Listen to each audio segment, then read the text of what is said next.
कशा पद्धतीने आणि काय महानगरपालिकेने तुमच्यावरती टॅक्स लादलेला आहे? 2 दिवसापूर्वी या ठिकाणी सर्वांचे व्यवसाय बंद ठेवा असे आदेश दिले. थोडं मनुष्यनातन आमच्याकडे बघा आणि व्यवसाय चालू करू द्या. त्या संदर्भात त्यांचं म्हणणं सध्या व्यवसाय चालू करू नका असं डायरेक्ट त्यांनी सांगितलं. थेट बंद करण्याचे का आदेश तुम्हाला देण्यात आलेले आहेत आणि पोलीस असं का करतायत? शुल्काची व्याख्या म्हणजे शुल्क असावं. कर आणि शुल्क यातला फरक महानगरपालिका समजून न घेता करा स्वरूपात आम्हाला शुल्क लावलेलं आहे ते अवास्तव आहे. जे महानगरपालिका शुल्क मागते ते सगळे भरलेले आहेत का? या ठिकाणच्या आणि बऱ्याचशा पुणे शहरातल्या जे वास्तव झोन आहेत, अधिकृत झोन आहेत, त्या सगळ्यांनी 90% शुल्क भरलेलं आहे. आम्ही बिल 0 केले. तुम्हाला दिसत असेल बघा इथं एकूण थकबाकी रक्कम 0. तरी सुद्धा आम्हाला समर्थ पोलीस स्टेशन कडनं सांगण्यात आलं की तुम्ही तुमचे व्यवसाय बंद ठेवा. आमचं घरदार उघड्यावर यायची वेळ आली आहे. भाडं तर भरलेलं आहे. खटले मारतात पोलीस लोक ते वेगळंच. खटले कोर्टात जाऊन भरलेत. तिथून पुढे लोक म्हणतात बंद ठेवा. कसं काय बंद करणार? 4 दिवस बंद आहे. आता आमचे मुलं बाळा शाळेला जातात, त्यांचे फी कोण भरणार? हे लोक भरणार का? आमच्या घरामध्ये जो रोजचं जो उपजीविकेचं साधन आहे ते हे आणणार, राशन हे भरून देणार का आम्हाला? पथारी व्यावसायिकांमुळे अतिक्रमण होत आहे आणि त्यामुळे सर्वसामान्य नागरिकांना चालणं मुश्किल होत आहे. त्याच्यावर नियोजन करणं हे पोलीस खात्याचं काम आहे, महानगरपालिकेचं काम आहे. बरोबर आहे. त्यांनी जर ते सगळं सुरळीत केलं तर आम्ही सुद्धा मदत करायला तयार आहोत ना आमच्या परीने. जर हे व्यवसाय वेळेवरती जर चालू झाले नाही तर पुढची तुमची भूमिका काय असणार आहे? तर आमचं पुढचं पाऊल आहे की पत्रकार परिषद घेऊन डायरेक्ट संघटनेच्या वतीनं आम्ही कोर्टात गेल्याशिवाय राहणार नाही.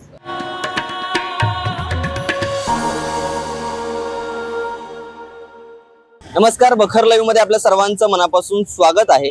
मंडळी, प्रत्येक जण आपल्या उपजीविकेसाठी काही ना काही व्यवसाय छोटा मोठा का असना पण करत असतो. अशाच पद्धतीने पुण्यामध्ये हजारोंच्या संख्येने अनेक छोटे मोठे व्यावसायिक आहेत ज्याच्यामध्ये पथारी व्यावसायिकांचा देखील मोठा वाटा आहे. आता याच पथारी व्यावसायिकांच्या या छोट्या मोठ्या व्यवसायावरती महानगरपालिकेने मोठी गदा आणून ठेवलेली आहे. त्याचं कारण म्हणजे महानगरपालिकेने अवास्तव जो त्यांच्यावरती लादलेला जो टॅक्स आहे त्याच्या विरोधात आता खरं तर हे सगळे पथारी व्यावसायिक खरं तर रस्त्यावरती उतरलेले आहेत. नेमक्या काय महानगरपालिकेने या सगळ्या व्यावसायिकांसोबत केलं हे सगळं आपण त्यांच्याकडनं समजून घेऊया. काय सांगाल, कशा पद्धतीने आणि काय महानगरपालिकेने तुमच्यावरती टॅक्स लादलेला आहे? आता आमच्यावर जे 2014 साली सर्वांचा पुणे शहरामध्ये सर्वे झालेला आहे त्याच्या अनुषंगानं जे सर्वे झाला त्या पटीमध्ये जवळजवळ 30 ते 35% प्रमाणपत्र महानगरपालिकेकडे अजून बाकी आहे. आणि ज्या ज्या व्यावसायिकांचे प्रमाणपत्र हातात मिळाले, ज्या ज्या लोकांना बिलं आलेत त्या बऱ्याचशा लोकांनी बिलं भरलेले आहेत. काही लोकांची बिलं 10%, 15%, 20%, 25%, 75% अशी बिलं भरलेली आहेत.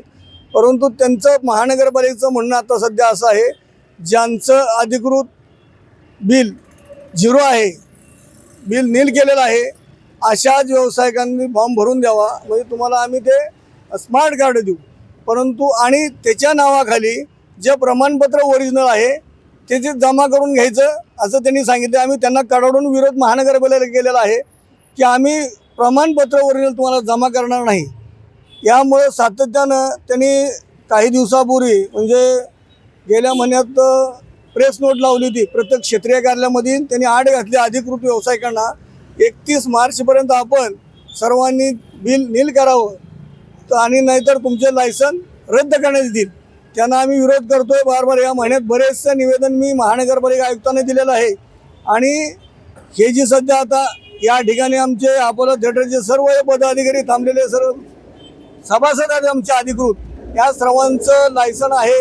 हे बिल भाडे भरतात, अधिकृत झोनमध्ये व्यवसाय करतायत. परंतु यांच्यावर सुद्धा नेहमी टांगती तलवार आहे.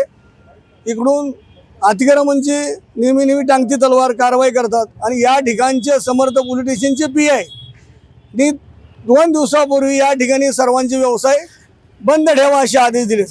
काल कायद्याचं जे पुस्तक आहे, जो कायदा आहे राजपत्र, त्याच्यामध्ये त्यांना दाखवलेलं की पोलीस आमच्यावर कारवाई करू शकत नाही.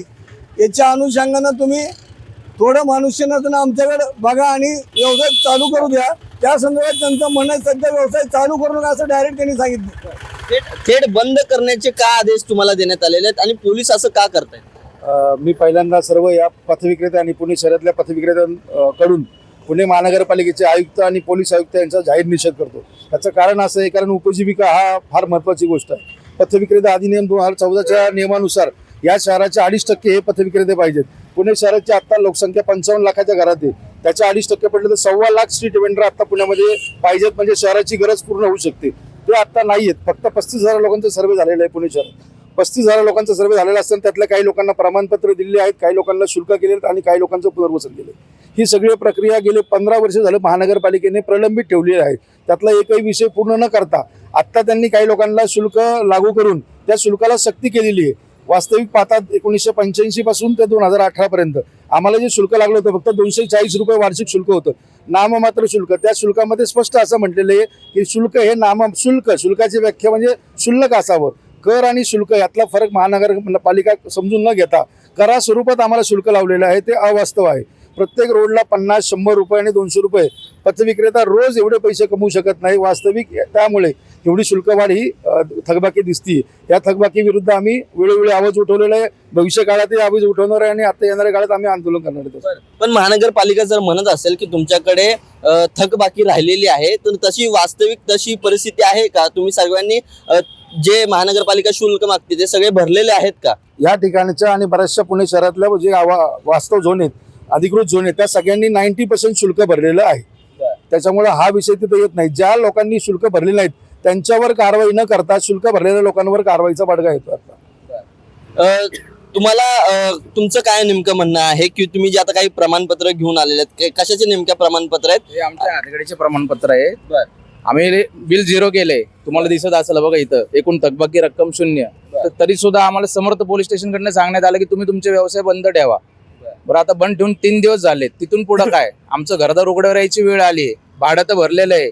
खटले मारतात पोलीस लोक, ते वेगळंच. खटले कोर्टात जाऊन भरलेत. तिथून पुढे लोक म्हणतात बंद ठेवा. कसं काय बंद करणार? याबाबत लोकप्रतिनिधींशी काय तुमचं बोलणं झालंय? नाही, अजून तरी नाही. पण आता उद्या आमची गणेश भाऊन बरोबर मिटिंग आहे कॉर्पोरेशनला. त्याच्यानंतर आम्हाला पुढचं कळेल काय करायचं काय नाही. या सगळ्या घटनेनंतर तुम्ही काल लोक अदालत मध्ये देखील गेलेला होता, तिथं काय नेमकं झालं? लोक अदालतमध्ये जाऊन आम्हाला पुणे समर्थ पोलीस स्टेशनने आमच्यावर जे खटले भरले होते त्या खटल्यांचे आम्ही तिथे जाऊन ते पैसे भरले. म्हणजे प्रत्येकी 200 रुपये पर खटल्याचा. त्याची परत पण आहे आमच्याकडे. आणि ही आमच्या महानगरपालिकेने भरलेली आमची पावती. आमचा सगळा जो बॅलन्स आहे, जो टॅक्स आहे, तो पूर्ण क्लिअर आहे. तरी पण आमची गाडी किंवा आमचा स्टॉल का चालू करू देत नाही समर्थ पोलीस स्टेशन? कारण त्याचं आम्हाला सांगावं आणि ते कळावं, आणि ते काही कळत नाही. 4 दिवस आलं बंद आहे. आता आमचे मुलं बाळा शाळेत जातात, त्यांचे फी कोण भरणार? हे लोक भरणार का? आमच्या घरामध्ये जो रोजचं जे उपजीविकेचं साधन आहे ते हे राशन हे भरून देणार का आम्हाला? जरा वारंवार खरं तर हे बोललं जाते की पथारी व्यावसायिकांमुळे अतिक्रमण होत आहे आणि त्यामुळे सर्वसामान्य नागरिकांना चालणं मुश्किल होत आहे. वास्तविक खरी तशी परिस्थिती आहे का? आणि जे अधिकृत असतील तशांना देखील महानगरपालिकेच्या अतिक्रमण विभागाचा त्रास आहे का? तसं बघायला गेलं तर पार्किंग आणि रहदारीचा मुद्दा पूर्ण पुणे शहराचा आहे. त्याच्यावर नियोजन करणं हे पोलीस खात्याचं काम आहे, महानगरपालिकेचं काम आहे. बरोबर आहे. त्यांनी जर ते सगळं सुरळीत केलं तर आम्ही सुद्धा मदत करायला तयार आहोत ना आमच्या परीने. हा पुणे शहराचा मुद्दा, त्यावर आम्ही काय बोलणार? माझा एक सोपा प्रश्न होता पोलीस प्रशासनाला आणि महानगरपालिकेला. आम्ही नियमित शुल्क भरलेलं आहे, आम्ही खटले भरतोय, सगळं भरतोय, पण आमचे धंदे 3 दिवस झाले बंद आहेत. त्याचं आम्हाला स्पष्टीकरण द्यावं, कारण द्यावं आम्हाला त्यांनी की कशासाठी बंद केलं. आम्हाला काही ठोस कारण दिलेलं नाही अजून. ना पोलिसांकडनं कळालं आहे आम्हाला, ना महानगरपालिकेकडनं कळालं आहे.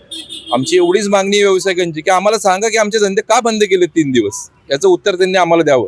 इथं आम्ही जे व्यवसाय करतोय, जी 5-25 लोक आहेत, ती सर्व इथल्या स्थानिक लोक आहोत. आम्ही मराठी उद्योजक आहोत. आम्ही कुठूनही बाहेरून आलेलो नाही आहे. बरोबर आहे. कुणाची गुन्हेगारी पार्श्वभूमी नाही आहे. सर्व स्थानिक लोक आहे, सर्व सुशिक्षित लोक आहेत इथे. जर आमचे असेच व्यवसाय बंद राहिले, आज 3 दिवस झाले व्यवसाय बंद आहे, आणि ह्याच्या पुढे जर असे व्यवसाय बंद राहिले तर आम्ही आमची उपजीविका कशी चालवायची याच्यानंतर, आणि किती दिवस चालणार आहे? आम्ही किती दिवस सस्टेन करायचं या गोष्टीला? काय म्हणताय? फक्त याच चौकातले धंदे बंद आहे. पुणे समर्थ पोलीस स्टेशनची जी हद्द आहे तिथल्या सर्व हातगाड्या चालू आहेत. फक्त अपोलो थिएटरचा चौक एवढंच सांगितलं की तुम्ही बंद ठेवा, आणि ह्याची विचारणा केला असता सगळे छातूर उत्तरं देतात.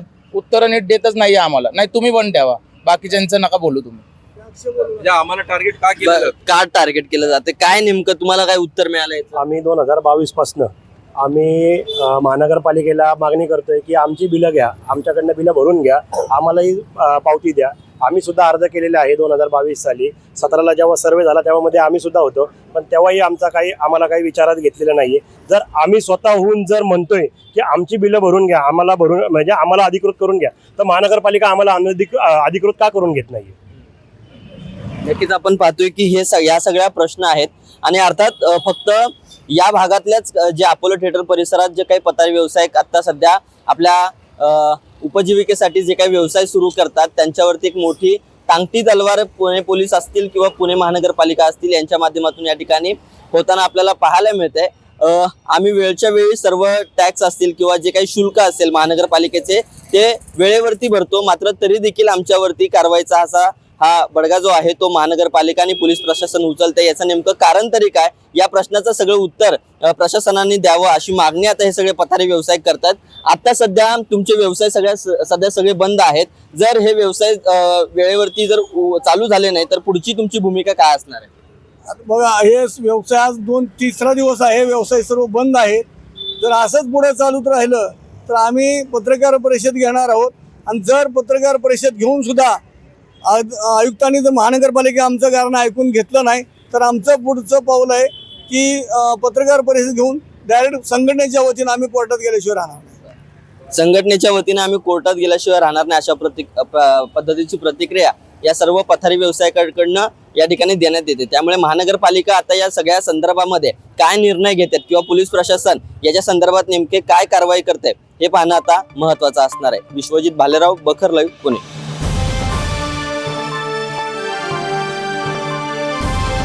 समाजकारण, प्रशासन आणि राजकारणातल्या अचूक विश्लेषणासाठी बखर लाईव्हच्या सोशल मीडिया प्लॅटफॉर्म्सना लाईक, फॉलो आणि सबस्क्राईब करा.